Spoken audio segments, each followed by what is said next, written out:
Hello, Daddy. Happy Friday, everybody. Welcome to another episode of the Intelligent Drinking Game, my guys. This is a show where we pick a topic, we pick questions about that topic in descending order of difficulty or Depth. Depth is a great word. And every time we ask a question, we take a shot. So every question is more complicated the drunker we are. Yep. This week, we decided to dive into a topic that I actually am obsessed with. I love that we're talking about this. Yeah. Conspiracy theories. Get ready. Dum dum dum. Dum dum dum. So we have Elvis Presley here actually to talk about this with us, and JFK will be joining us later. Conspiracy. Conspiracy. We're already in it. Where does it start? Where does it end? Conspiracy. I'm Samantha, by the way. This is Ryan. I'm- Welcome to our channel. I'm Ryan. This I want to cuddle. Oh, you got sleepy. Let's just not do the video. This is a series we do, You're right. so check out the other videos we have on this channel after you watch this one. You should become fans of us. Make us the biggest YouTube sensation since Jenna Marbles. Oh. Is that a good Anyways. YouTuber to pick? Yeah. YouTube. I've been doing my research. YouTube. Cody Co. Did I Yeah. do? Hey, that's a Sing guy. another one. Starts with a D. What's up, Greg? Dixie D'Amelio. No. What's up, Greg? David Dobrik. Oh, well, That was another one that started with a D. I fit all the criteria. What's up, Greg? Didgeridoo. Danny Gonzalez. Danny Gonzalez. Okay. Let's get into the first question, shall we? I think we shall. You have to pour a shot for the first question to happen, and that's what you're doing, so we're on the right Oh, track. I spilled already. Haven't even. You spilled twice. Listen, It's already a mess. I am who I am. You are who you are. What is the stupidest conspiracy theory? Salt. Oh. I got lime in my teeth. Me too. Conspiracy? The limes are out to get us. I have an answer for this. Do you have an answer for this? Yep. Do you want to go first? Sure. I think the stupidest conspiracy theory is that the moon landing was faked. That's just what it is. I think we've obviously been to space since then. I think there are people that believe that that instance was faked and that we have since then gone to the moon and developed the technology to go to space. And you're saying we went to the moon. Yeah, I think we went to the moon. There are people though that believe that that was faked and that NASA is still a lie. There are people that Yes. troll the NASA Instagram going like, oh, this is great Photoshop. And I'm just like, what? You still believe that we haven't been to space and that the moon landing was faked? Maybe I'm getting too deep already, but my thing with conspiracy theories in general, yeah, so the moon landing is fake, NASA isn't a real organization, the amount of people that have to be in on that cover-up and Yes. haven't leaked it yet. I mean, we live in the It's leakiest... statistically impossible. Right, we live in the leakiest world ever. Human beings are literally incapable of keeping secrets. There's no way. What do you think? What do you think is the most stupid conspiracy theory? That the Earth is flat. Oh, duh! Wait, that's a much better one. No, you can't bandwagon on my conspiracy hating. Okay. I can at least wrap my head around the fact that someone can't comprehend that we have been to the moon. Sure. But we have been to the Earth. We are here. We now. have gone around the Earth. In plane, train, and automobile. We have seen the Earth from space. It's not flat. I feel so bad because ultimately the people who can believe in things this stupid are victims. They're victims of a Sure. massive disinformation campaign that is meant for people like them. Yeah. All right. Next question. How do you disavow a conspiracy theory without bringing more attention to it? Wouldn't we like to know? Well, I listened to one podcast on this subject, so I'm clearly an expert. One of the points that this person, whose name I don't remember, was making on this podcast was that if you see a conspiracy theory online, which is where most of them live now and where they multiply, one of the worst things that you can do is share it, even if you're sharing it to be like, this isn't true. The best way for a conspiracy theory to die is to not give it any oxygen, is to not let it live at all. And so if you see something crazy online and you don't share it at all, and then what you do doo-doo, Doo-doo. is you ignore it and then you share information that proves it's not true on your platform rather than sharing the false information itself. I agree. I think that is the answer. I think that is the answer to this question, because we have seen in history how quickly these conspiracies can spread, especially because of the internet. Like, the first thing that I think of when I see that question is Pizzagate. If you don't know what Pizzagate is, to give you just a very brief... Nuh-uh. Then we're doing it. Oh, yes. No, never mind. Don't look it up. Don't worry about it. There's also a piece of this that's like, hate the conspiracy, love the conspirator.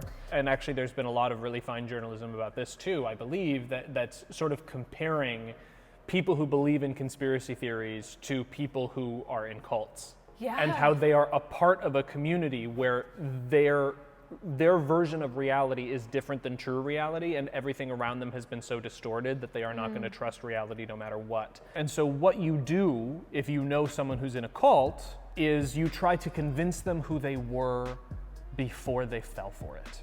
You can't treat someone who's a conspirator as someone who's crazy.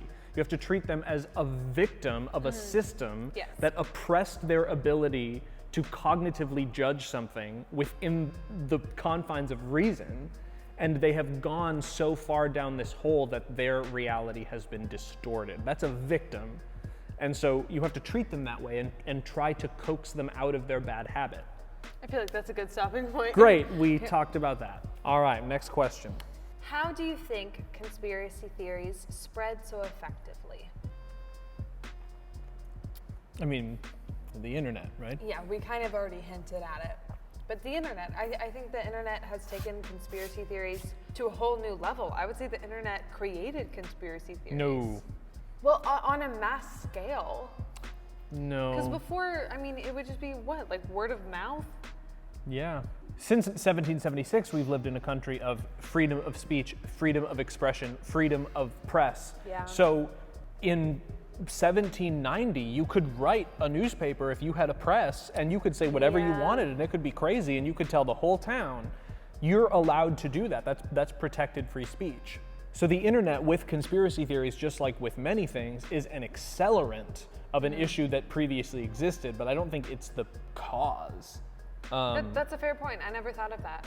I mean, I think that conspiracy theories spread really quickly because there will always be enough people on the fringes of society who don't feel like they belong anywhere. Yeah. So they create a community based on something that cannot be verified either as true or as false. I think conspiracy theories spread so effectively because there are so many people who feel betrayed and treated unfairly by the reality that they are currently in. Amen. And so it's a form of escapism. Yes. It's like, okay, this thing in my life has gone so poorly that a part of this must not be real. Wow. Or like, this thing happened, so the way I'm gonna cope with this is by believing in this other thing. It gives a sense of community in a place that wasn't there before. And then you have an echo chamber.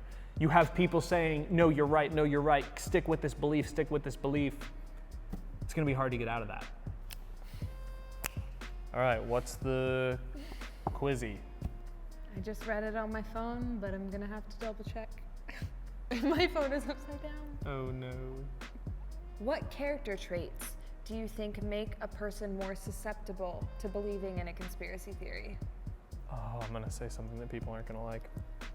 So first and foremost, there is so much tangible, well-founded, well-researched evidence to say that if you are a person who is willing to accept one conspiracy, you will likely be someone who is willing to accept all conspiracies. Kind of this theory that once the dam has broken, once you have proven to be gullible enough to divorce yourself from science and from proof in one area, you're most likely going to be able to do that in all other areas. I am not saying that this is inherently fiction. I am not saying that this is a conspiracy theory. I'm not saying any of that, but there is a lot of evidence to support the fact that really zealous religious people have that sort of programmed into their DNA, which is not saying that religion equals conspiracy. It's saying when you are so religiously zealous that you reject any other people's beliefs, or you reject even the possibility that your faith could be either incorrect or challenged in any way,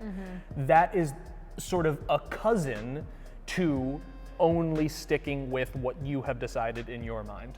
I think that was very well said. Oh, really? Yeah, I do. Tequila looks good on me. I think it's either a lack of education or a rejection of education. Sometimes people just don't know. And so as soon as they are told something that is pitched to them in a specific and like convincing way, sometimes they'll just believe it and take it as a fact and be like, oh wow, I never knew that before. And then they buy into a conspiracy theory. I think maybe one last piece of this that just occurred to me is time. Having enough time to sit in front of your computer for 4 hours and become indoctrinated by a series of YouTube videos suggesting that the earth is flat, or a series of articles written by people whose sources you didn't check. And again, I'm not throwing any shade and I'm not going to say any names, but the people that I have met in this life that are very conspiratorial and that believe some of these crazy things have a lot of time to sit in front of YouTube and gather evidence. It takes a lot of work to do that, and the only way to subsidize that work is if you have enough time to do so. All right, what's the, you know what? I'm freeballing this one. Pardon me? I'm gonna do it. Bold. Question number 5. Okay. Have you ever believed in a conspiracy theory? Oh, I like held it in my mouth for a second. I shouldn't have done that. I guess here's the sad reality. If I did believe in a conspiracy theory, would I consider it a conspiracy theory? Whoa.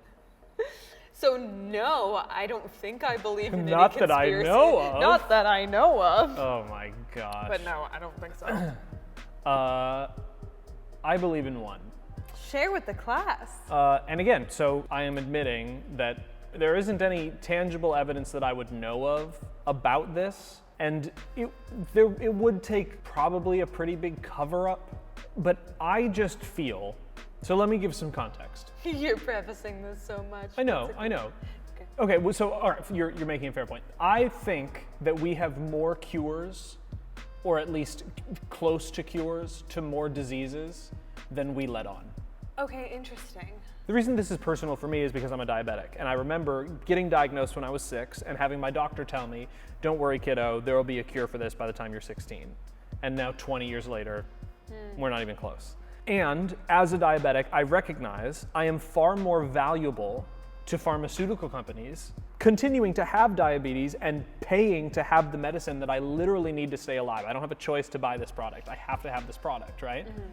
I am much more of an economic asset to these companies with diabetes than I am without diabetes. And so I wonder, not even necessarily if we have the cures to these diseases, but if some of these companies aren't really as incentivized to find them as we would like to hope.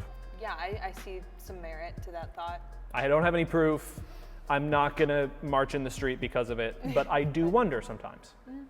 And again, that's kind of me not wanting to accept my reality as a differently abled person. Yeah. You know, so I get it. Like, I get it. And I think we're all prone to this. It's just, how prone are you and what does it cause you to do? I think is the difference between someone who is dangerously conspiratorial and someone who's just curious. Well, that was our last question, which brings us to the lightning round. Our lightning round this week is a series of conspiracy theories and asking if we believe in them or not. Do you believe in ghosts? Yes. Yes, I do. Oh, is that a conspiracy theory? Well, kind of, I guess. I guess. Because we don't have any proof. But I believe in ghosts. I've seen ghosts. I believe in ghosts. I think I have at least. We'll find out. When? I don't know. God. Do you think the moon landing is real? Yes. Yes. Do you think Democrats are secretly reptiles and that they eat babies? You're talking about QAnon? Yeah. What is No. with these people? No, I don't think that. And by the way, I don't think that Republicans are Satanist either. Like, it's just like, They're politicians. I have to get political for 2 seconds. When the only way that you think that you can win is by having a quarter of your party believe that the other side is literally demons, that shows that you are not confident in your ability to bring voters to the polls, all I'm saying. Do you think the lone gunman theory is real? Referring to JFK. Right, so the lone gunman theory, I don't know what this is. the idea that was Lee Harvey Oswald, hard name to say when you're a few shots in, was Lee Harvey Oswald working alone, or was he conspiratorially connected with the likes of Russia or Cuba or someone like that? I think he was working alone. I think that he was probably radicalized by some sort of propaganda from a different country. He was probably radicalized, but I don't think he was like working with the government of another country to take down JFK. That seems a little insane. I think we'd know about that by now. Yeah. Do you think Beyonce is a part of the Illuminati? No. I reject the premise of this question because this question assumes that the Illuminati is real. Exactly. There's already a club where all of the rich celebrities go and talk about everyone else and plan their schemes. It's called the Soho House. Like, that's what it is. Yeah. There's no There's clues. no There's no Illuminati. clues on the dollar bill. There's no deep, you get a loaded pistol and a ticket to Mars. Like, there's no Illuminati. That's not real. You think Beyonce wants to spend her time with all of the narcissistic celebrities of the world? She's raising her beautiful babies. Baby, how many kids does she have? She got 2 now? How many kids does Beyonce have? She has Blue Ivy. Oh, maybe she does. Maybe just the one kid? Conspiracy theory. Beyonce doesn't actually have it. You believe in Beyonce? You believe in Beyonce? Well, that brings us to the end of this episode of the Intelligent Drinking Game. We did it. We drank and talked about stuff. Please feel free to leave an idea for a future episode down in the comments below. And we will like and subscribe YouTube. We will peruse them. And Peruse? You might see it happen in a future episode. All right, English class. I know, look at me go. Thank you guys for watching. Be sure to like and subscribe. YouTube. And we will see you guys later. Bye. Bye, Daddy. Bye.